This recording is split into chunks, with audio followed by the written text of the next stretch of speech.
Халықаралық ғылыми зерттеу жүйесіне жойылуға жақын қалған 10 шақты түркі халқының тілін енгізу мәселесін отандық ғалымдар айтқан болатын. Соның ішінде чуваш халқының да тілі бар. Бұл бағытта Қазақстан Халқы Ассамблеясының ғалымдарымен бірігіп атқаратын жұмыс көп. Осы институт жанынан құрылған чуваш халқының мәдени орталығы 20 жылдан астам жұмыс істейді. Оның бірі Ертіс өңірінде, ал екіншісі Ақмола облысында, Павлодар аумағында қазір 700-ге жуық чуваш ұлтының өкілі өмір сүреді.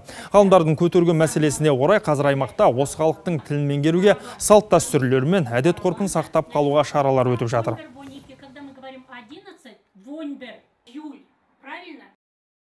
Павлодаре, мне кажется, самые такие хорошие условия. Павлодарда туған тілімізді меңгеруге, оны балаларымызға үйретуге барлық жағдай жасалған. Салт дәстүрлерімізді дәріптеп насихаттауға зор мүмкіндіктер бар. Кезінде этномәдени бірлестіктің негізін қалаған ақсақалдарымыздың арқасында тарихи отанымызбен байланыс орнаған.